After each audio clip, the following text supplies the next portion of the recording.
Ini terkait polemik pagar laut 30 kilometer di Tangerang, yang mana Kepala Desa Kohot yaitu Arsin masih menjadi perbincangan di dalam polemik pagar laut ini, Tribuners. Jadi Kades Arsin ini diduga menjadi dalang pembuatan dokumen sertifikat hak guna bangunan atau SHGB pagar laut di wilayahnya.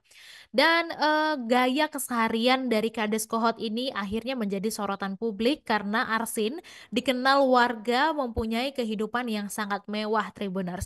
Di mana Arsin ini punya beberapa unit mobil mewah seperti Honda Civic, Mitsubishi Pajero, sampai juga Jeep Rubicon. Tapi sebelum menjabat sebagai Kades Kohot, Arsin ini ternyata pernah bekerja sebagai buruh harian lepas, yakni tukang gali lumpur di tambak, Tribuners. Jadi informasi ini berdasarkan pengakuan dari Oman, seorang ipar dari Arsin yang juga ketua Aliansi Masyarakat Anti Kezoliman atau AMAK di Desa Kohot.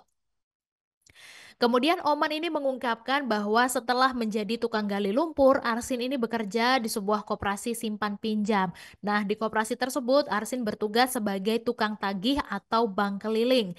Kemudian saat masuk ke pemerintahan di desa tersebut, Arsin ini awalnya menjadi staf desa, dan Oman juga mengungkapkan sempat ada polemik di kubu Arsin pada saat itu sehingga dia dipercaya untuk menjadi sekretaris desa.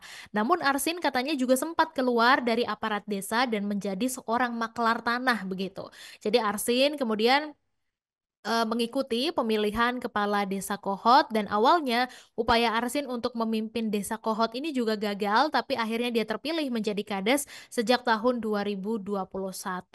Dan sementara itu, Tribuners, bahwa seorang warga bernama Nisa, yang ini bukan nama aslinya begitu ya, yang tinggal di Kohot juga mengatakan bahwa Arsin memang sudah jarang terlihat di kantor sejak kasus pagar laut ini menghebohkan publik. Jadi sejak menjabat pada 2021, Arsin dikenal sebagai sosok yang arogan katanya, dan tidak segan untuk memaksa warga mengikuti perintahnya gitu. Jadi jika tidak diikuti, Arsin ini katanya tidak segan untuk mengerahkan preman sampai tukang pukul, Tribuners. Dan akhirnya karena hal itu di mata warga Kohot, Arsin ini disebut-sebut seperti monster begitu karena harus menuruti apa yang dikatakannya.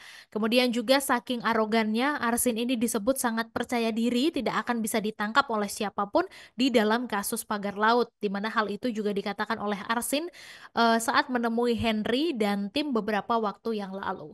Jadi adapun sebelum masalah pagar laut ini muncul, Henry mengatakan bahwa dua orang suruhan Arsin ini sempat mendatanginya dan meminta agar masalah ini tidak dibawa lebih jauh, bahkan juga menawarkan ganti rugi tanah warga yang terdampak.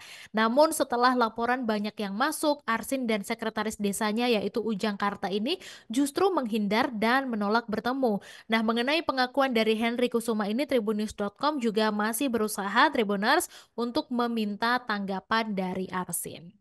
Download Tribun X sekarang, menghadirkan lokal menjadi Indonesia.